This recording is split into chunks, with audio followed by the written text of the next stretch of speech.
ಇಲ್ಲಿ ಜನರಿಗೆ ನೂರಾರು ಆರೋಗ್ಯ ಸಮಸ್ಯೆ, ಯಾವ ಸಮಸ್ಯೆಗೆ ಯಾವ ಚಿಕಿತ್ಸೆ ಅನ್ನೋದೇ ದೊಡ್ಡ ಚಿಂತೆ.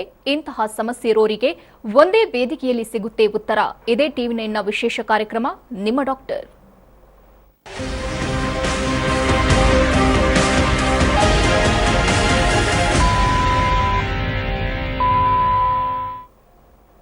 ಮಕ್ಕಳಿಂದ ಹಿಡಿದು ವಯೋವೃದ್ಧರವರೆಗೂ ಅಸ್ತಮಾ ಬೆಂಬಿಡದೆ ಕಾಡಲು ಶುರು ಮಾಡುತ್ತೆ. ಅದರಲ್ಲೂ ಚಳಿಗಾಲದಲ್ಲಿ ಎಷ್ಟೇ ಮುನ್ನೆಚ್ಚರಿಕೆ ವಹಿಸಿದ್ರೂ ಕಡಿಮೆನೇ ಆಗುತ್ತೆ. ಎದೆಯ ಭಾಗದಲ್ಲಿ ಬಿಗಿದಂತಾಗುವುದು, ಉಸಿರಾಡಲು ಕಷ್ಟ, ಸತತ ಕೆಮ್ಮು, ಕಫದ ಉತ್ಪಾದನೆಯಲ್ಲಿ ಹೆಚ್ಚಳ, ಉಸಿರಾಡುವಾಗ ಸೀಟಿ ಹೊಡೆದಂತಾಗುವುದು ಇವೆಲ್ಲ ಸಾಕಷ್ಟು ಕಿರಿಕಿರಿ ಉಂಟು ಮಾಡುತ್ತೆ. ಅಸ್ತಮಾ ವಾತಾವರಣ ಮತ್ತು ಆನುವಂಶಿಕ ಕಾರಣಗಳಿಗಾಗಿ ಬರಬಹುದು. ಆದರೆ ಮುನ್ನೆಚ್ಚರಿಕೆ ವಹಿಸಿದ್ರೆ ಅಸ್ತಮಾದಿಂದ ದೂರ ಉಳಿಯಬಹುದು. ಹಾಗಾದ್ರೆ ಅಸ್ತಮಾದಿಂದ ಪಾರಾಗಲು ಯಾವೆಲ್ಲ ಮುನ್ನೆಚ್ಚರಿಕೆ ವಹಿಸಬೇಕು? ಈಗಾಗಲೇ ಅಸ್ತಮಾದಿಂದ ಬಳಲ್ತಿರೋರು ಯಾವ ಚಿಕಿತ್ಸೆ ಪಡಿಬೇಕು? ಹೋಮಿಯೋಪತಿಯಲ್ಲಿ ಅಸ್ತಮಾಗೆ ಇರುವ ಶಾಶ್ವತ ಪರಿಹಾರ ಏನು? ಈ ಬಗ್ಗೆ ಹೆಚ್ಚಿನ ಮಾಹಿತಿ ನೀಡಲಿದ್ದಾರೆ ನಮ್ಮ ಹೋಮಿಯೋಪತಿಯ ವೈದ್ಯರಾದ ಮಂಜುನಾಥ್ ಕೆ. ಡಾಕ್ಟರ್, ಕಾರ್ಯಕ್ರಮಕ್ಕೆ ಸ್ವಾಗತ. Thank you. ಇನ್ನು ವೀಕ್ಷಕರೇ, ತಾವು ಡಾಕ್ಟರ್ ಜೊತೆ ನೇರವಾಗಿ ಮಾತನಾಡಬಹುದು. ಟಿವಿ ಸ್ಕ್ರೀನ್ನಲ್ಲಿರುವಂತಹ ಸಂಖ್ಯೆಗೆ ಕರೆ ಮಾಡೋ ಮೂಲಕ. ಡಾಕ್ಟರ್, ಮೊದಲನೇದಾಗಿ ಈ ಅಲರ್ಜಿ ಅನ್ನುವಂಥದ್ದು ಕಾಣಿಸಿಕೊಳ್ಳೋದಿಕ್ಕೆ ಕಾರಣ ಏನು? ವಾತಾವರಣದಿಂದಾಗಿ ಅಲರ್ಜಿ ಕಾಣಿಸಿಕೊಳ್ಳುತ್ತೆ ಅಂತ ಹೇಳ್ತಾರೆ, ಆದರೆ ಎಲ್ರಿಗೂ ಇದು ಬಾಧಿಸೋದಿಲ್ಲ, ಕೆಲವರಿಗೆ ಮಾತ್ರ ಬಾಧಿಸುತ್ತೆ. ಯಾಕೆ? ಖಂಡಿತ. ಇವತ್ತಿನ ಒಂದು ವಿಷಯ ನಾವು ಅಲರ್ಜಿ ಮತ್ತು ಆಸ್ತಮಾ ಅಂತ ನಾವು ತೊಗೊಂಡಿದ್ದೀವಿ. It is a very important topic ಇವತ್ತಿನ ಒಂದು ಟೈಮಲ್ಲಿ ಅಂತ ಹೇಳ್ಬೋದಾಗತ್ತೆ. ಬಿಕಾಸ್ ಒಂದು 2 ವರ್ಷದಿಂದ ಒಂದು ಕೋವಿಡ್ ಪ್ಯಾಂಡಮಿಕ್ ಆದಮೇಲೆ ತುಂಬ ಜನ ಈ ಆಸ್ತಮಾ, ಉಸಿರಾಟದ ಸಮಸ್ಯೆ ಇದರಿಂದ ಬಳಲ್ತಾ ಇರೋರ ಸಂಖ್ಯೆ ಹೆಚ್ಚಾಗ್ತಿದೆ ಅನ್ನೋದು ಹೇಳ್ಬೋದಾಗತ್ತೆ. ಅಲರ್ಜಿ ಮತ್ತು ಆಸ್ತಮಾ ಅನ್ನೋದು it goes hand to hand ಅಂತ ಹೇಳ್ಬೋದಾಗತ್ತೆ. ಪ್ಯಾರಲಲ್ ಆಗಿ ಹೋಗುವಂಥ ಎರಡು ಕೂಡ ಒಂದು ಸಮಸ್ಯೆ ಅಂತಲೇ ಹೇಳ್ಬೋದಾಗತ್ತೆ. ಅಲರ್ಜಿ ಬೇರೆ, ಆಸ್ತಮಾ ಬೇರೆ ಅಂತ ಎಷ್ಟೋ ಜನ ತಿಳ್ಕೊಳ್ತಾರೆ. ಯಾರ್ಯಾರು ಅಲರ್ಜಿಯಿಂದ ಬಳಲ್ತಾರೆ ಅವರು ಚಿಕಿತ್ಸೆನ ಪಡ್ಕೊಂಡಿಲ್ಲ ಅಂತ ಹೇಳಿದ್ರೆ ಒಂದಲ್ಲ ಒಂದು ದಿವಸ ಅವರು ಆಸ್ತಮಕ್ಕೆ ಬಳಲಬೇಕಾಗತ್ತೆ. ಅಥವಾ ಯಾರು ಆಸ್ತಮಾಯಿಂದ ಈಗ ಬಳಲ್ತಾ ಇರ್ತಾರೆ ಅವರು ಸ್ವಲ್ಪ ವರ್ಷಗಳ ಕಾಲ ಮುಂಚೆ ಅವರು ಅಲರ್ಜಿಯಿಂದ ಬಳಲ್ತಾ ಇರ್ತಾರೆ. ಅದಕ್ಕೆ ನಾನು it is A parallel condition ಅಂತಲೇ ಹೇಳ್ಬೋದಾಗತ್ತೆ. ಅಲರ್ಜಿ ಅಂತ ಹೇಳಿದ್ರೆ ನಾವು ಕನ್ನಡದಲ್ಲಿ ಅದನ್ನು ಸೆನ್ಸಿಟಿವಿಟಿ ಅಥವಾ ಸೂಕ್ಷ್ಮತೆ ಅಂತ ಹೇಳಿ ಕರಿತೇವೆ. ಪ್ರತಿಯೊಬ್ಬ ಮನುಷ್ಯನು ಒಂದಲ್ಲ ಒಂದು ಪದಾರ್ಥಕ್ಕೆ, ಒಂದಲ್ಲ ಒಂದು ಐಟಮ್ಸ್ಗೆ ಸೂಕ್ಷ್ಮತೆ ಇದ್ದೇ ಇರ್ತಾನೆ. ಫಾರ್ ಎಕ್ಸಾಂಪಲ್, ಎಷ್ಟೋ ಜನಕ್ಕೆ ನೋಡ್ಬೋದು, ಸರ್ ನನಗೆ ಧೂಳಿಗೆ ಹೋದರೆ ನನಗೆ ಧೂಳಿನ ಒಂದು ಅಲರ್ಜಿ, ಡಸ್ಟ್ ಅಲರ್ಜಿ ಆಗುತ್ತೆ. ಕೋಲ್ಡಿನ ಪದಾರ್ಥನ ಸೇವನೆ ಮಾಡಿದ್ರೆ ನನಗೆ ಕೋಲ್ಡ್ ಆಗುತ್ತೆ. ಅಥವಾ ಏನೋ ಒಂದು ಪಾರ್ಥೆನಿಯಂ ಗಿಡದ ಹತ್ರ ಹೋದರೆ ಏನೋ ಒಂಥರ ನನಗೆ ಸ್ಕಿನ್ ಅಲರ್ಜಿ ಉಂಟಾಗುತ್ತೆ. ಅಥವಾ ಹಾಲಿನಿಂದ ಮಾಡಿರೋ ಪದಾರ್ಥಗಳನ್ನ ಸೇವನೆ ಮಾಡಿದ್ರೆ ನನಗೆ ಒಂದು ಅಲರ್ಜಿ ಉಂಟಾಗುತ್ತೆ. ಅಥವಾ ಮಾಂಸಾಹಾರನ ಸೇವನೆ ಮಾಡಿದ್ರೆ ಏನೋ ಒಂಥರ ನನಗೆ ಚರ್ಮದ ಒಂದು ಸಮಸ್ಯೆ ಬರುತ್ತೆ. ಪ್ರತಿಯೊಬ್ಬನು ಒಂದೊಂದು ಐಟಮ್ಸ್ಗೆ ಸೆನ್ಸಿಟಿವ್ ಇದ್ದೇ ಇರ್ತಾನೆ. ಅದನ್ನು ನಾವು ಅಲರ್ಜಿಕ್ ಸೆನ್ಸಿಟಿವಿಟಿ ಅಂತ ಹೇಳಿ ಕರಿಬೋದಾಗತ್ತೆ. ಅದೇ ರೀತಿ ಒಂದು ಆಸ್ತಮಾನ ಡಿಫೈನ್ ಮಾಡಬೇಕು ಅಂತ ಹೇಳಿದ್ರೆ, asthma is A chronic inflammatory condition of the Airways ಅಂತ ಹೇಳಿ ಕರಿತೇವೆ. ನಾವು ಶ್ವಾಸನಾಳ ಅಂತ ಏನು ಕರಿತೀವಿ, ಅದು ಸೋಂಕಿಗೆ ಒಳಗಾದಾಗ, ನಾಳಗಳು ಸಣ್ಣ ಆದಾಗ, ಉಸಿರಾಟಕ್ಕೆ ತೊಂದರೆ ಆದಾಗ ಆ ಕಂಡೀಷನ್ ನಾವು ಆಸ್ತಮಾ ಅಂತ ಹೇಳಿ ಕರಿಬೋದಾಗತ್ತೆ. ಇವತ್ತಿನ ದಿನಗಳಲ್ಲಿ ಎಪಿಡಮಾಲಜಿಕಲಿ ನೋಡಬೇಕು ಅಂತ ಹೇಳಿದ್ರೆ ಸುಮಾರು 50 ಲಕ್ಷ ಜನರು ಒಂದು ವರ್ಷಕ್ಕೆ ಈ ಅಲರ್ಜಿ ಮತ್ತು ಆಸ್ತಮಾ ಅನ್ನೋ ಕಂಡೀಷನ್ಸ್ಗೆ ತುತ್ತಾಗ್ತಾ ಇದ್ದಾರೆ. ಅದರಲ್ಲೂ ಈ 5 ವರ್ಷದಿಂದ 15 ವರ್ಷದ ಒಳಗಿನ ಒಂದು ಮಕ್ಕಳಾಗಿರ್ಬೋದು ಅಥವಾ 60 ವರ್ಷದ ಮೇಲ್ಪಟ್ಟು ಒಂದು ವಯಸ್ಕರಾಗಿರ್ಬೋದು, ಅಂಥವ್ರಿಗೆ ಈ ಅಲರ್ಜಿ ಮತ್ತು ಆಸ್ತಮಾ ಕಾಡುವಂಥದ್ದು ಬಹಳ ಹೆಚ್ಚು. ಯಾಕೆ ಅಂತ ಹೇಳಿದ್ರೆ 15 ವರ್ಷದ ಮಕ್ಕಳಲ್ಲಿ ಏನಿರುತ್ತೆ, ಒಳಗಡೆ ಇರುವಂಥ ಮಕ್ಕಳಿಗೆ ಸಸೆಪ್ಟಿಬಿಲಿಟಿ ಹೆಚ್ಚಿರುತ್ತೆ, ಅಂದರೆ ಸೂಕ್ಷ್ಮತೆ ಹೆಚ್ಚಿರ್ತಾರೆ, ಸೆನ್ಸಿಟಿವ್ ಹೆಚ್ಚಿರ್ತಾರೆ. ಎಷ್ಟೋ ಜನ ನಾವು ಪೇರೆಂಟ್ಸ್ಗಳನ್ನ ಮಾತುಗಳನ್ನ ಕೇಳ್ಬೋದು, ಸರ್ ಸ್ವಲ್ಪ ಟ್ರಾವೆಲಿಂಗ್ ಮಾಡಿದೆ ಡಾಕ್ಟರ್, ನಮ್ಮ ಮಗುಗೆ ಸ್ವಲ್ಪ ಸ್ನೀಸಿಂಗ್ ಆಯಿತು, ಕೋಲ್ಡ್ ಆಯಿತು, ಸ್ವಲ್ಪ ಊಟದಲ್ಲಿ ವ್ಯತ್ಯಾಸ ಆದರೂ ನನಗೆ ಕೋಲ್ಡ್ ಆಗಿಬಿಡುತ್ತೆ ನಮ್ಮ ಮಗನಿಗೆ ಅಂತ ತುಂಬ ಜನ ಹೇಳ್ತಾರೆ. ಬಿಕಾಸ್ ಸೂಕ್ಷ್ಮತೆ ಹೆಚ್ಚಿರ್ತಾರೆ. ಅದೇ ರೀತಿ ಒಂದು 60 ವರ್ಷದ ಮೇಲ್ಪಟ್ಟ ಒಂದು ವಯಸ್ಕರಲ್ಲಿ ಏನಿರುತ್ತೆ, ರೋಗ ನಿರೋಧಕ ಶಕ್ತಿ ಕಡಿಮೆ ಇರುತ್ತೆ, ಅಂದರೆ ರೆಸಿಸ್ಟೆನ್ಸ್ ಪವರ್ ಕಡಿಮೆ ಇರುತ್ತೆ. ಯಾರಲ್ಲಿ ರೋಗ ನಿರೋಧಕ ಶಕ್ತಿ ಕಡಿಮೆ ಇರುತ್ತೆ ಅವ್ರು ರಿಪೀಟೆಡ್ ಆಗಿ ಈ ರೀತಿಯ ಒಂದು ಅಲರ್ಜಿ ಅಥವಾ ಆಸ್ತಮಾ ಅಥವಾ ಶ್ವಾಸಕೋಶದ ಸಮಸ್ಯೆಗಳಿಗೆ ಒಳಗಾಗುವಂಥದ್ದು ಸರ್ವೇ ಸಾಮಾನ್ಯವಾಗಿ ನೋಡ್ಬೋದಾಗತ್ತೆ. ಈ ಅಲರ್ಜಿ ಅಂತ ನಾವು ತಗೊಂಡ್ರೆ ಇದು 2 ಅಂಗಾಂಗಗಳ ಮೇಲೆ ಅಫೆಕ್ಟ್ ಆಗ್ತಾ ಹೋಗ್ತಾ ಇರುತ್ತೆ. ಮೊದಲನೇದಾಗಿ ಅದು ಚರ್ಮದ ಮೇಲೆ ಅಫೆಕ್ಟ್ ಆಗುತ್ತೆ. ಎರಡನೇದಾಗಿ ಶ್ವಾಸಕೋಶದ ಅಂಗಾಂಗಗಳ ಮೇಲೆ ಅಫೆಕ್ಟ್ ಆಗುತ್ತೆ, ಅಂದರೆ ರೆಸ್ಪಿರೇಟರಿ ಆರ್ಗನ್ಸ್ ಅಂತ ಹೇಳಿ ಕರಿತೇವೆ. ಮೊದಲನೇದಾಗಿ ಇದು ಚರ್ಮದ ಮೇಲೆ ಅಫೆಕ್ಟ್ ಆಯಿತು ಅಂತ ಹೇಳಿದ್ರೆ ಮೆಡಿಕಲ್ ಅದನ್ನು ನಾವು ಅರ್ಟಿಕೇರಿಯಾ ಅಂತ ಹೇಳಿ ಕರಿತೇವೆ, ಅಂದರೆ ಅಲರ್ಜಿಕ್ ಅರ್ಟಿಕೇರಿಯಾ. ಎಷ್ಟೋ ಜನಗಳನ್ನ ನಾವು ನೋಡ್ಬೋದು, ಏನೋ ಒಂದು ಪದಾರ್ಥನ ತೊಗೊಂಡ್ರೆ ನನಗೆ ಏನೋ ಸ್ಕಿನ್ ಮೇಲೆ ದಂದೆ ಥರ ರ್ಯಾಷಸ್ ಆಗುತ್ತೆ ಡಾಕ್ಟರ್, ರೆಡ್ ರ್ಯಾಷಸ್ ಆಗುತ್ತೆ, ತುಂಬ ಇಚ್ಚಿಂಗ್ ಆಗುತ್ತೆ, ಸ್ಕಿನ್ ಎಲಿವೇಟ್ ಆಗ್ತಾ ಹೋಗ್ತಾ ಇರುತ್ತೆ. ಇದನ್ನೇ ನಾವು ಮೆಡಿಕಲಿ ಅಲರ್ಜಿಕ್ ಅರ್ಟಿಕೇರಿಯಾ ಅಂತ ಹೇಳಿ ಕರಿತೇವೆ. ಸೊ ಅದಕ್ಕೆ ಸೆನ್ಸಿಟಿವ್ ಇರ್ತಾನೆ ಒಂದು ಪದಾರ್ಥಕ್ಕೆ. ಅದೇ ರೀತಿ ಒಂದು ಅಲರ್ಜಿ ಶ್ವಾಸಕೋಶದ ಅಂಗಾಂಗಗಳ ಮೇಲೆ ಅದು ಅಫೆಕ್ಟ್ ಆಯಿತು ಅಂತ ಹೇಳಿದ್ರೆ ಇಲ್ಲಿ 4 ಥರದ ಹಂತದಲ್ಲಿ ಅಥವಾ 4 ಸ್ಟೇಜಸ್ಸಲ್ಲಿ ಇದು ಮನುಷ್ಯನಿಗೆ ಅಫೆಕ್ಟ್ ಆಗ್ತಾ ಹೋಗ್ತಾ ಇರುತ್ತೆ. ಮೊದಲನೇ ಹಂತದಲ್ಲಿ ಏನಾಗುತ್ತೆ, ಅಲರ್ಜಿಕ್ ರೈನೈಟಿಸ್ ಅಂತ ಹೇಳಿ ಕರಿತೇವೆ. ಎರಡನೇದಾಗಿ ಅಲರ್ಜಿಕ್ ಸೈನಸೈಟಿಸ್ ಅಂತ ಹೇಳಿ ಕರಿತೇವೆ. ಮೂರನೇದಾಗಿ ಅಲರ್ಜಿಕ್ ಬ್ರಾಂಕೈಟಿಸ್ ಅಂತ ಹೇಳಿ ಕರಿತೇವೆ. ಅದೇ ರೀತಿ 4ನೇದಾಗಿ ಅಲರ್ಜಿಕ್ ಆಸ್ತಮಾ ಕೂಡ ಒಂದು ಅಲರ್ಜಿಯಿಂದ ಬರುವಂಥದ್ದು. ಮೊದಲನೇದಾಗಿ ನಾವು ಕಾಮನ್ ಆಗಿ ನಾವು ಸರ್ವೇಸಾಮಾನ್ಯವಾಗಿ ನೋಡುವಂಥದ್ದೇ ಅಲರ್ಜಿಕ್ ರೈನೈಟಿಸ್ ಅಂತ ಹೇಳಿ ಕರಿತೇವೆ. ಇದಾದಷ್ಟು 3 ವರ್ಷದಿಂದ 8 ವರ್ಷ 10 ವರ್ಷದ ಮಕ್ಕಳಲ್ಲಿ ಹೆಚ್ಚು ಕಾಣುತ್ತೆ. ತುಂಬ ಜನ ಪೇರೆಂಟ್ಸ್ ಹೇಳ್ತಾರೆ, ಮಕ್ಕಳುಗಳನ್ನ ಕರ್ಕೊಂಡು ಬರ್ತಾರೆ, ಸರ್ ಬೆಳಗ್ಗೆ ಎದ್ದಿದ ತಕ್ಷಣ ಒಂದು 10 ಸ್ನೀಸಿಂಗ್ ಆಗುತ್ತೆ ಡಾಕ್ಟರ್, ರನ್ನಿಂಗ್ ನೋಸ್ ಇರುತ್ತೆ, ಮೂಗಲ್ಲಿ ಯಾವಾಗಲೂ ಸೋರ್ತಾ ಇರುತ್ತೆ, ಯಾವಾಗಲೂ ಅಕ್ಷಿ ಅಂತ ಹೇಳ್ತಾ ಇರ್ತಾನೆ, ಮೂಗು ಯಾವಾಗಲೂ ಇಚ್ಚಿಂಗ್ ಆಗ್ತಾ ಹೋಗ್ತಾ ಇರುತ್ತೆ, ಕಣ್ಣು ಯಾವಾಗಲೂ ಇಚ್ಚಿಂಗ್ ಆಗ್ತಾ ಹೋಗ್ತಾ ಇರುತ್ತೆ. So this is particularly A case of allergic rhinitis ಅಂತ ಹೇಳಿ ಕರಿತೇವೆ. ಇದು ಮಕ್ಕಳು ಸೆನ್ಸಿಟಿವ್ ಇರೋದ್ರಿಂದ ಬರುವಂಥ ಒಂದು ಆ ಏಜಲ್ಲಿ ಸಮಸ್ಯೆ. ಅದೇ ರೀತಿ ಒಂದು ಸಮಸ್ಯೆ ನೆಕ್ಸ್ಟ್ ಹಂತಕ್ಕೆ ಹೋದಾಗ ಅದನ್ನು ನಾವು ಅಲರ್ಜಿಕ್ ಸೈನಸೈಟಿಸ್ ಅಂತ ಹೇಳಿ ಕರಿತೇವೆ. Sinuses are the air filled spaces or air filled openings that are present in the skull. ಅಂದರೆ ತಲೆಬುರುಡೆಯಲ್ಲಿರೋ ರಂಧ್ರಕ್ಕೆ ತೂತ್ಗೆ ನಾವು ಸೈನಸ್ ಅಂತ ಹೇಳಿ ಕರಿತೇವೆ. ಈ ಸೈನಸ್ ನಮಗೆ ಭಾಳ ಮುಖ್ಯ ಆಗುತ್ತೆ, ಯಾಕಂದರೆ ಏನೇ ಒಂದು ಇನ್ಫೆಕ್ಷನ್ ಆಯಿತು, ಕಫ ತುಂಬಿಕೊಳ್ತು ತಲೆಬುರುಡೆಯಲ್ಲಿ ಅಂದರೆ ಅದು ಹೊರಗಡೆ ಹಾಕೋದಕ್ಕೆ ಸೈನಸ್ ಮೂಲಕ ಸಹಾಯ ಆಗ್ತಾ ಇರುತ್ತೆ. ಸೊ ಯಾವಾಗ ಸೈನಸ್ಸಿನ ಒಂದು ಮ್ಯೂಕಸ್ ಮೆಂಬ್ರೇನ್ ಊತಕ್ಕೆ ಒಳಗಾಗುತ್ತೆ, ಸೊ ಇನ್ಫ್ಲಮೇಷನ್ಗೆ ಒಳಗಾಗುತ್ತೆ, ಆ ರಂಧ್ರ ಬ್ಲಾಕ್ ಆಗುತ್ತೆ, ಆಗ ಮುಖ ಪಫಿನೆಸ್ ಆಗುವಂಥದ್ದು. ಬೆಳಗ್ಗೆ ಎದ್ದ ತಕ್ಷಣ ಮುಖ ಯಾಕೋ ಊದ್ಕೊಂಡಿರುತ್ತೆ ಡಾಕ್ಟರ್, ಯಾವಾಗಲೂ ತಲೆ ಬಗ್ಸಿದ್ರೆ ತಲೆನೋವು ಬರ್ತಾ ಹೋಗ್ತಾ ಇರುತ್ತೆ, ಒಂದು ಸೈಡೆಡ್ ನನಗೆ ಪೇಯ್ನ್ ಬರೋಕ್ಕೆ ಭಾರ ಅಂತ ಅನಿಸುತ್ತೆ, ಹೆವಿನೆಸ್ ಅಂತ ಅನಿಸುತ್ತೆ, ಕಣ್ಣಲ್ಲಿ ಯಾವಾಗಲೂ ನೀರು ಬರ್ತಾ ಹೋಗ್ತಾ ಇರುತ್ತೆ. ಸೊ ಇದೆಲ್ಲ ನಾವು ಸೈನಸೈಟಿಸಿನ ಒಂದು ಲಕ್ಷಣ ಅಂತ ಹೇಳ್ತೀವಿ. ಇದರಿಂದ ತುಂಬ ಜನ ಬಳಲ್ತಾ ಇರ್ತಾರೆ. ಅದೇ ರೀತಿ ಒಂದು ಈ ಥರದ ಒಂದು ಸಮಸ್ಯೆ ಚಿಕಿತ್ಸೆನ ಪಡ್ಕೊಂಡಿಲ್ಲ ಅಂತ ಹೇಳಿದ್ರೆ ಅದು ಲೋವರ್ ಹಂತಕ್ಕೆ ಹೋಗುತ್ತೆ. ಅಂದರೆ ನೆಕ್ಸ್ಟ್ ಹಂತಕ್ಕೆ ಹೋದಾಗ ಶ್ವಾಸಕೋಶ ಇನ್ವಾಲ್ವ್ ಆಗುತ್ತೆ, ಅಂದರೆ ಲಂಗ್ಸ್ ಇನ್ವಾಲ್ವ್ ಆಗುತ್ತೆ. ತುಂಬ ಜನ ಏನಾಗುತ್ತೆ, ಈ 35 ವರ್ಷದ ಮೇಲ್ಪಟ್ಟು ಎಷ್ಟೋ ಜನ ಇವತ್ತಿನ ದಿನಗಳಲ್ಲಿ ಹ್ಯಾಬಿಟ್ಸು, ಸ್ಮೋಕಿಂಗು, ಡ್ರಿಂಕಿಂಗು ಇದೆಲ್ಲ ಸ್ವಲ್ಪ ಹೆಚ್ಚಿರೋದ್ರಿಂದ ಈ ಬ್ರಾಂಕೈಟಿಸ್ನ ಲಕ್ಷಣ ಕೂಡ ಕಂಡುಬರ್ಬೋದು. ತುಂಬ ಕಫ ಬರ್ತಾ ಇರುತ್ತೆ ಡಾಕ್ಟರ್, ತುಂಬ ಡ್ರೈ ಕಫ್ ಬರ್ತಾ ಇರುತ್ತೆ, ಒಂದು ಸ್ವಲ್ಪ ವಾತಾವರಣದಲ್ಲಿ ವ್ಯತ್ಯಾಸ ಆಯಿತು, ಒಂದು ಸ್ವಲ್ಪ ಟ್ರಾವೆಲಿಂಗ್ ಮಾಡಿದೆ, ನನಗೆ ಕೆಮ್ಮು ಸ್ಟಾರ್ಟ್ ಆಗಿಬಿಡುತ್ತೆ, ಏನೋ ಒಂದು ಪದಾರ್ಥನ ನಾನು ಕೋಲ್ಡ್ ಪದಾರ್ಥ ತೊಗೊಂಡ್ರೆ ನಂಗೆ ಕೆಮ್ಮು ಸ್ಟಾರ್ಟ್ ಆಗಿಬಿಡುತ್ತೆ, ಕಫ ಬಂದುಬಿಡುತ್ತೆ. ಸೊ ಇದೆಲ್ಲ ಬ್ರಾಂಕೈಟಿಸ್ನ ಒಂದು ಲಕ್ಷಣ ಅಂತ ಹೇಳ್ಬೋದಾಗುತ್ತೆ. ಅದೇ ರೀತಿ ಇದು ನೆಕ್ಸ್ಟ್ ಹಂತಕ್ಕೆ ಹೋದಾಗ ಅಲರ್ಜಿಕ್ ಆಸ್ತಮಾ ಅನ್ನೋದು ಬರ್ತಾ ಹೋಗ್ತಾ ಇರುತ್ತೆ. ಆಸ್ತಮಾ ಅನ್ನೋದು ಅಷ್ಟು ಈಸಿಯ ವಿಷಯ ಅಲ್ಲ, ಬಿಕಾಸ್ ಆಸ್ತಮಾ ಬರಬೇಕು ಅಂದರೆ ಇದೆಲ್ಲ ಹಂತಗಳನ್ನ ದಾಟಿರಬೇಕಾಗತ್ತೆ. ಸೊ ಆಸ್ತಮಾದಲ್ಲಿ ಏನಾಗುತ್ತೆ, ಶ್ವಾಸನಾಳದಲ್ಲಿ ಒಂದು ಮಸಲ್ ಬ್ಯಾಂಡ್ ಅನ್ನೋದು ಸುತ್ತುವರೆದಿರುತ್ತೆ. ಆ ಮಸಲ್ ಬ್ಯಾಂಡ್ ಏನಾಗುತ್ತೆ, ಟೈಟ್ ಆಗ್ತಾ ಹೋಗ್ತಾ ಇರುತ್ತೆ, ಕನ್ಸ್ಟ್ರಿಕ್ಷನ್ ಫೀಲಿಂಗ್ ಆಗ್ತಾ ಇರುತ್ತೆ. ಅದಕ್ಕೆ ಆಸ್ತಮಾ ಪೇಷಂಟ್ಸಲ್ಲಿ ಯಾವತ್ತೂ ಎದೆ ಮೇಲೆ ಏನೋ ಒಂಥರ ವೆಯ್ಟ್ ಆದಂಗೆ, ಬಿಗಿತದ ಭಾವನೆ ಆದಂಗೆ ಈ ರೀತಿಯ ಫೀಲ್ ಆಗುತ್ತೆ. ಸೊ ಕಫ ಉತ್ಪತ್ತಿ ಹೆಚ್ಚಾಗ್ತಾ ಇರುತ್ತೆ. ಮತ್ತು ಮೆಡಿಕಲಿ ಹೇಳುವಂಥದ್ದು narrowing of the bronchial tubes. ಯಾವಾಗ ಒಂದು ಮನುಷ್ಯ ಆಸ್ತಮಕ್ಕೆ ಒಳಗಾಗ್ತಾನೆ, ಆ ಶ್ವಾಸನಾಳ ಏನಿರುತ್ತೆ ಅದು ಸಣ್ಣ ಆಗೋಕ್ಕೆ ಸ್ಟಾರ್ಟ್ ಆಗುತ್ತೆ. ಸೊ ಅದಕ್ಕೆ ಆಸ್ತಮಾ ಪೇಷಂಟ್ಸ್ಗೆ ಗಾಳಿ ಬೇಕು ಅಂತ ಅನಿಸುತ್ತೆ, ಉಸಿರಾಟಕ್ಕೆ ತೊಂದರೆ ಆಗೋದಿಲ್ಲ, ವೀಸಿಂಗ್ ಸ್ಟಾರ್ಟ್ ಆಗ್ತಾ ಹೋಗ್ತಾ ಇರುತ್ತೆ. ಇದೇ ಕಂಡೀಷನ್ ನಾವು ಅಲರ್ಜಿಕ್ ಆಸ್ತಮಾ ಅನ್ನೋದು ಹೇಳ್ಬೋದಾಗುತ್ತೆ. ಓಕೆ ಡಾಕ್ಟರ್, ಒಬ್ರು ಕಾಲರ್ ಇದ್ದಾರೆ, ಸ್ವಾಮಿ ಅಂತ ಬೆಂಗಳೂರಿನಿಂದ ಕರೆ ಮಾಡಿದ್ದಾರೆ. ನಮಸ್ತೆ ಸ್ವಾಮಿ ಅವರೇ. ಡಾಕ್ಟರ್ ಇದ್ದಾರೆ, ಮಾತನಾಡಿ. ನಮಸ್ತೆ ಸ್ವಾಮಿ ಅವರೇ, ಹೇಳಿ, ಏನು ಸಮಸ್ಯೆಗೆ ಕರೆ ಮಾಡಿದ್ರಿ? ಸರ್, ಇದು ಬೆಳಗ್ಗೆಯಿಂದ ಸಾಯಂಕಾಲ ಅಂತ ಏನಿಲ್ಲ ಸರ್. ಸಂಜೆ ಹೊತ್ತು ಮಾರ್ನಿಂಗ್ ಟೈಮು ಮೂಗು ಕಟ್ಕೊಳ್ಳೋದು, ಸೀನು, ಕೆಮ್ಮು, ಕಫ ಬೀಳೋದು. ಕೆಮ್ಮು ಕಫನೂ ಬರ್ತಾ ಇದೆ? ಹಾಂ, ಸ್ವಲ್ಪ ಕೆಮ್ಮಿದಾಗ ಒಂದು ಸ್ವಲ್ಪ ಜಾಸ್ತಿ ಏನಿದೆ ಸರ್. ಓಕೆ. ಹಾಂ ಮೇಡಮ್, ಆ ಥರ ಬೀಳ್ತಾ ಇದೆ. ಓಕೆ. ಅದು ಯಾವ್ದ್ರಿಂದ ಸರ್? ಓಕೆ, ಎಲ್ಲಾದರೂ ವೈದ್ಯರ ಹತ್ರ ಭೇಟಿ ಆಗಿದ್ರಾ ಅಥವಾ ಏನಾದರೂ ಪರೀಕ್ಷೆಗಳನ್ನ ಮಾಡಿಸಿದ್ರಾ ಸ್ವಾಮಿ ಅವರೇ? ಏನೂ ಇಲ್ಲ ಸರ್, ಏನು ಮಾಡಿಸಿಲ್ಲ. ಓಕೆ, ಎಷ್ಟು ವಯಸ್ಸು ನಿಮಗೆ? 32 ಸರ್. 32. ಓಕೆ. ಈ ಏಜ್ ಗ್ರೂಪ್ ಆಫ್ ಪೀಪಲಲ್ಲಿ ಪ್ರಾಬಬ್ಲಿ ಆಫ್ ಬ್ರಾಂಕೈಟಿಸ್ನ ಒಂದು ಲಕ್ಷಣಗಳಿರುತ್ತೆ. ಓಕೆ, ಒಂದು ಸರಿ ಎಕ್ಸ್ರೇನ ಮಾಡಿಸಿ. ಎಕ್ಸ್ರೇ ಮಾಡಿಸಿದ್ರೆ ಗೊತ್ತಾಗುತ್ತೆ ನಮಗೆ ಯಾವ ರೀತಿಯ ಕನ್ಸಾಲಿಡೇಷನ್ ಆಗಿದೆ, ಏನಾದರೂ ವೈಟ್ ಪ್ಯಾಚಸ್ನ ನಾವು ನೋಡ್ಬೋದಾ, ಅಥವಾ ಏನಾದರೂ ಅಲರ್ಜಿಕ್ ಸೆನ್ಸಿಟಿವ್ ಇದೆಯಾ ಬೆಳಗ್ಗೆ ಎದ್ದಿದ ತಕ್ಷಣ, ಅಥವಾ ಸಾಯಂಕಾಲ ವಾತಾವರಣ ಅಂದರೆ ಕೋಲ್ಡ್ ವಾತಾವರಣ ಆದಾಗ ನಿಮ್ಮ ಬಾಡಿ ಸೆನ್ಸಿಟಿವ್ ಆಗಿ ನೋಸ್ ಬ್ಲಾಕ್ ಆಗುವಂಥದ್ದು, ಅಂದರೆ ರೈನೈಟಿಸ್ನ ಒಂದು ಲಕ್ಷಣ ಕೂಡ ಕಂಡುಬರ್ತಿದೆ.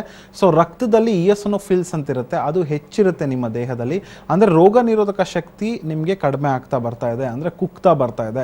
ಸೊ ಅದನ್ನು ಹೆಚ್ಚು ಮಾಡ್ಕೊಳ್ಳೋದಕ್ಕೆ ನೀವು ಔಷಧಿಗಳನ್ನ ತಗೋಬೇಕೇ ಹೊರತು ಜಸ್ಟ್ ನೆಗಡಿಗೆ ಔಷಧಿ ತಗೊಳ್ಳುವಂಥದ್ದು, ಕೆಮ್ಮಿಗೆ ಔಷಧಿ ತಗೊಳ್ಳುವಂಥದ್ದು ಖಂಡಿತ ಮಾಡೋಕ್ಕೆ ಹೋಗಬೇಡಿ. ಸೊ ನಿಮ್ಮ ಮನೆಗೆ ಯಾವುದು ನಮ್ಮ ಹೋಮಿಯೋಪತಿ ಶಾಖೆ ಹತ್ತದ ಬ್ರಾಂಚ್ ಆಗುತ್ತೆ, ಹೋಗಿ ಭೇಟಿಯಾಗಿ ನುರಿತ ವೈದ್ಯರು ಇರ್ತಾರೆ.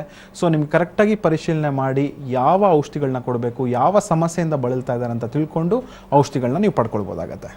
ಥ್ಯಾಂಕ್ ಯು ಸ್ವಾಮಿ ಅವರೇ ಕರೆ ಮಾಡಿದ್ದಕ್ಕಾಗಿ. ಇನ್ನು ಡಾಕ್ಟರ್, ಅಸ್ತಮಾ ಅಲರ್ಜಿಯ ಲಕ್ಷಣಗಳ ಬಗ್ಗೆ ಹೇಳೋದಾದ್ರೆ ಹೇಗಿರುತ್ತೆ? ಖಂಡಿತ ಎಲ್ಲರ ಒಂದು ಅಲರ್ಜಿ ಒಂದು ಲಕ್ಷಣ ಅಥವಾ ಆಸ್ತಮಾದ ಒಂದು ಲಕ್ಷಣ ಉಸಿರಾಟದ ಒಂದು ಲಕ್ಷಣಗಳಿರುತ್ತೆ, ಉಸಿರಾಟದ ಒಂದು ಸಮಸ್ಯೆಯ ಲಕ್ಷಣಗಳಿರುತ್ತೆ. ಸೊ ಅಲರ್ಜಿ ಅಂತ ಹೇಳಿದ್ರೆ ಈಗ ಒಬ್ರು ಕಾಲರ್ ಕೂಡ ಹೇಳಿದ್ರು ಯಾವಾಗಲೂ ನೋಸ್ ಬ್ಲಾಕ್ ಇರುತ್ತೆ, ಮೂಗು ಕಟ್ಟುತ್ತೆ ಅಥವಾ ಮೂಗು ಇಚ್ಚಿಂಗ್ ಆಗ್ತಾ ಹೋಗ್ತಾ ಇರುತ್ತೆ, ಯಾವಾಗಲೂ ನೆಗಡಿ ಆಗ್ತಾ ಇರುತ್ತೆ. ಅದೇ ರೀತಿ ಒಂದು ಶ್ವಾಸಕೋಶಕ್ಕೆ ಇನ್ಫೆಕ್ಷನ್ ಆದಾಗ ಪದೇ ಪದೇ ಕೆಮ್ಮುಗಳು ಬರುವಂಥದ್ದು, ಪದೇ ಪದೇ ಕಫ ಉತ್ಪತ್ತಿ ಆಗುವಂಥದ್ದು, ಒಂಥರ ಬಿಗಿತದ ಭಾವನೆ ಉಂಟಾಗುವಂಥದ್ದು, ಭಾರ ಅಂತ ಫೀಲ್ ಆಗುವಂಥದ್ದು, ಉಸಿರಾಟಕ್ಕೆ ಸಮಸ್ಯೆ ಉಂಟಾಗುವಂಥದ್ದು, ಸೀಟಿ ಹೊಡೆಯುವಂಥ ಒಂದು ಸೌಂಡ್ ಬರುವಂಥದ್ದು. ಸೊ ಇದು ನಾವು ವೀಸಿಂಗ್ ಅಂತ ಹೇಳಿ ಕರಿತೇವೆ. ಸೊ ಕಫ ಉತ್ಪತ್ತಿ ಆಗುವಂಥ ಇದೆಲ್ಲ ಒಂದು ಲಕ್ಷಣಗಳು ಇರ್ತಾ ಹೋಗ್ತಾ ಇರುತ್ತೆ. ಬಟ್ ಇದಕ್ಕೆ ಮುಖ್ಯವಾದ ಮೇನ್ ಕಾರಣ 2 ಕಾರಣಗಳ ಬಗ್ಗೆ ಹೇಳ್ಬೋದಾಗುತ್ತೆ. ಒಂದು ಹೆರಿಡಿಟ್ರಿ ಕಂಡೀಷನ್, ಮತ್ತೊಂದು ಎನ್ವಿರಾನ್ಮೆಂಟಲ್ ಫ್ಯಾಕ್ಟರ್ಸ್. ಬರೀ ಅನುವಂಶಿಕತೆ ಒಂದೇ ಕಾರಣ ಅಲ್ಲ, ಅನುವಂಶಿಕತೆ ಬಹಳನೇ ಮುಖ್ಯ ಆಗುತ್ತೆ. ಸೊ ತಂದೆ ತಾಯಿಗೆ ಅಲರ್ಜಿ ಇರುವಂಥದ್ದು ಅಥವಾ ತಂದೆ ತಾಯಿಗೆ ಆಸ್ತಮಾ ಇರುವಂಥದ್ದು ಅವರ ನೆಕ್ಸ್ಟ್ ಜನರೇಷನ್ ಅಥವಾ ಅವರ ಮಕ್ಕಳಿಗೆ ಬರುವಂಥ ಸಾಧ್ಯತೆ ಖಂಡಿತ ಇರುತ್ತೆ. ಅದರಲ್ಲೂ ಮುಖ್ಯವಾಗಿ ಇಬ್ಬರಲ್ಲೂ ಇತ್ತು, ತಂದೆಗೂ ಇತ್ತು ತಾಯಿಗೂ ಇತ್ತು ಅಂದರೆ ಬೋತ್ ಪೇರೆಂಟಲ್ಲಿ ಇತ್ತು ಅಂತ ಹೇಳಿದ್ರೆ ಬರುವಂಥ ಸಾಧ್ಯತೆ 50% ಹೆಚ್ಚಿರುತ್ತೆ ಅನ್ನೋದು ಹೇಳ್ಬೋದಾಗತ್ತೆ. ಸೊ ಎಷ್ಟೋ ಜನ ಗೊತ್ತಿದೆ ಬರೀ ಹೆರಿಡಿಟ್ರಿ ಒಂದೇ ಅಲ್ಲ. ಸೊ ಎನ್ವಿರಾನ್ಮೆಂಟಲ್ ಫ್ಯಾಕ್ಟರ್ಸ್ ಅಂದರೆ ನಮ್ಮ ಸುತ್ತಿನ ವಾತಾವರಣ ಕೂಡ ಭಾಳ ಮುಖ್ಯ ಆಗುತ್ತೆ. ಎಷ್ಟೋ ಜನ ಹೇಳ್ತಾರೆ ಕೋಲ್ಡ್ಗೆ ಹೋದರೆ ನಂಗೆ ಅಲರ್ಜಿ ಉಂಟಾಗುತ್ತೆ. ಧೂಳಿನ ವಾತಾವರಣದ, ಅದರಲ್ಲೂ ಮೆಟ್ರೋಪಾಲಿಟನ್ ಸಿಟೀಸಲ್ಲಿ ನಾವು ಜೀವನ ಮಾಡ್ತಾ ಇದ್ದೀವಿ ಬೆಂಗಳೂರಲ್ಲಿ. ಮನೆಯಿಂದ ಹೊರಗಡೆ ಹೋದರೆ ಧೂಳು, ಮನೆಯಿಂದ ಹೊರಗಡೆ ಹೋದರೆ ಸ್ಮೋಕು. ಸೊ ಇದರಿಂದ ಏನಾಗುತ್ತೆ, ಮನುಷ್ಯ ಸೆನ್ಸಿಟಿವ್ ಆದಾಗ ಅಲರ್ಜಿ ಆಸ್ತಮಕ್ಕೆ ಭಾಳನೇ ಒಂದು ಮೇಂಟೈನಿಂಗ್ ಕಾಸ್ ಆಗಿ ಸಫರ್ ಮಾಡ್ತಾ ಇದ್ದಾನೆ.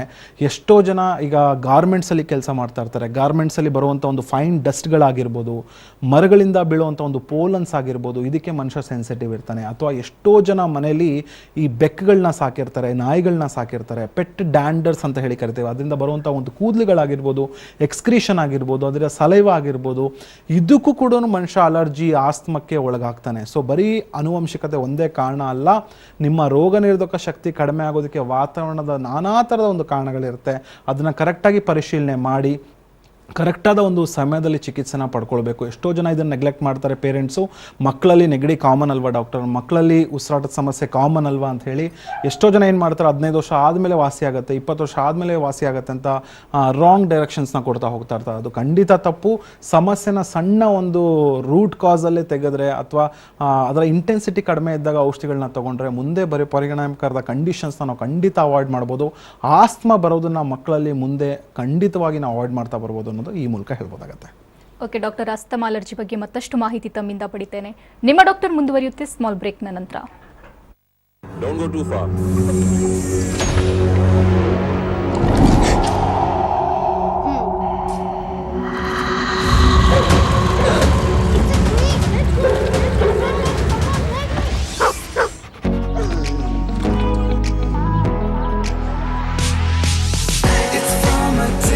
Presenting the all-new Kia Carens. It's from a different world and it's here. Look now.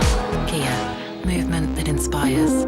ತುಂಬಾ ಜನ ಕೇಳ್ತಾ ಇರ್ತಾರೆ, ಮುರಳಿ ಅವರೇ ನಾವು ಸ್ವಲ್ಪ ಮಸಾಲೆ ಪದಾರ್ಥ ತಿನ್ಬಿಟ್ರೆ ಅಸಿಡಿಟಿ ಆಗುತ್ತೆ, ಅಜೀರ್ಣ ಆಗುತ್ತೆ, ನಿಮ್ಗೇನು ಆಗಲ್ವೇನ್ರಿ ಅಂತ ಕೇಳ್ತಾ ಇರ್ತಾರೆ. ಇಷ್ಟಕ್ಕೆ ನೀವ್ ಹಿಂಗಂದ್ರೆ ನಾನು 6886 ಅಡಿಗೆ ತಿನ್ನಿದೀನಿ, ನನ್ ಗತಿ ಏನಾಗ್ಬೇಕು? ನನ್ನ ಹತ್ರ ಹೊಟ್ಟೆಗೆ ಸಂಬಂಧಪಟ್ಟಿರೋ ಎಲ್ಲಾ ಪ್ರಾಬ್ಲಮ್ಗಳಿಗೂ ಒಂದ್ ಫಾರ್ಮುಲಾ ಇದೆ, ಅಮೃತೋನಿ gastrin.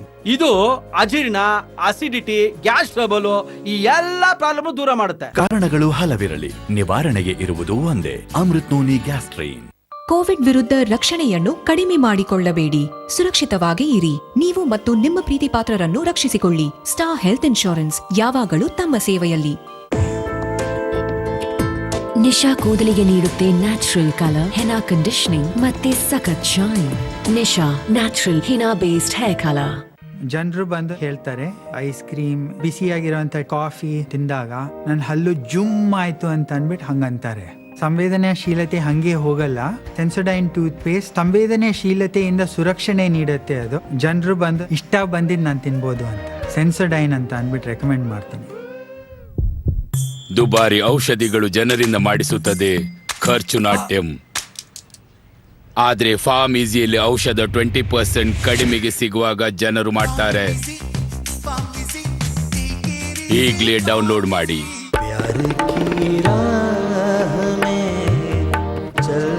Because men will be men. Seagram's Imperial Blue packaged drinking water. Kumar from Kolkata. Kumar from Kuala Lumpur. Kumar ನಮ್ಮ ಕಮ್ಯುನಿಟಿ ಅವನು. No one near me. ನಿಯಮಿ ಫ್ರಮ್ kannadashadi.com. ನಿಮ್ಮ ಕುಮಾರಿಗೆ ತಕ್ಕ ಕುಮಾರ 10 ಊರು ದಾಟಿಯಲ್ಲ, ಇಲ್ಲೇ ಹತ್ರದಲ್ಲೇ ಇದ್ದಾನೆ. ಸಾಮಾನ್ಯ ಮ್ಯಾಟ್ರಿಮೋನಿ ಆಪ್ಗಿಂತ ಹೆಚ್ಚು, ಅದಕ್ಕಾಗಿ kannadashadi.com ಅಚ್ಚುಮೆಚ್ಚು.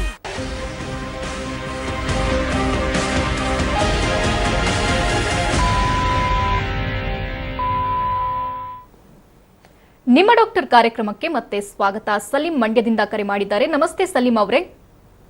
ನಮಸ್ತೆ ಮೇಡಮ್. ಡಾಕ್ಟರ್ ಇದ್ದಾರೆ, ಸಮಸ್ಯೆ ಹೇಳ್ಕೊಳ್ಳಿ. ಆಯ್ತು. ನಮಸ್ತೆ ಸಲೀಂ. ನಮಸ್ತೆ ಸಲೀಂ ಅವರೇ, ಹೇಳಿ, ಏನ್ ತೊಂದ್ರೆ? ಸರ್ ಏನಿಲ್ಲ, ಬೆಳಗ್ಗೆಲ್ಲ ಆರಾಮಾಗಿರ್ತೀನಿ, ನೈಟ್ ಎಲ್ಲ ಕೆಮ್ಮಲು ಒಂಚೂರು. ಓಕೆ. ಬೆಳಗ್ಗೆ ಒಂದು 12 ಗಂಟೆ ಆದ್ರೆ ಸುಸ್ತು, ಉಸಿರಾಟಕ್ಕೆ ತೊಂದ್ರೆ, ಮಧ್ಯಾಹ್ನ ಟೈಮು. ಓಕೆ. ಎಷ್ಟು ದಿನದ ಸಮಸ್ಯೆ ಕಂಡು ಬರ್ತಿದೆ? ಇದೊಂದು 4 ದಿವಸದಿಂದ ಸರ್ ಅಷ್ಟೇ. ಓಕೆ. ಮುಂಚೆ ಏನಿಲ್ವಾ? ಮುಂಚೆ ಏನಿಲ್ಲ, ಇದ್ದಿದ್ದಂಗೆನೆ. ಓಕೆ. ಉಸಿರಾಟ ತೊಂದ್ರೆ. ಓಕೆ. ಸೊ ಒಂದ್ಸರಿ ಪರೀಕ್ಷೆನ ಮಾಡಿಸಿ ಸರ್. ಜಸ್ಟ್ ಒಂದು 4 ದಿವಸದಿಂದ ಇದೆ ಅಂತ ಹೇಳಿದಕ್ಕೆ ಒಂದು ಅಡ್ವೈಸ್ ಕೊಡ್ತೀನಿ. ಸೊ ಬೆಳಿಗ್ಗೆ ಒಂದ್ಸರಿ, ಸಾಯಂಕಾಲ ಒಂದ್ಸರಿ ಬಿಸಿನೀರನ್ನ ತಗೊಳ್ತಾ ಬನ್ನಿ. ಅದ್ರ ಜೊತೆಗೆ ತುಳಸಿ ಎಲೆನ ಸೇವನೆ ಮಾಡ್ತಾ ಬನ್ನಿ.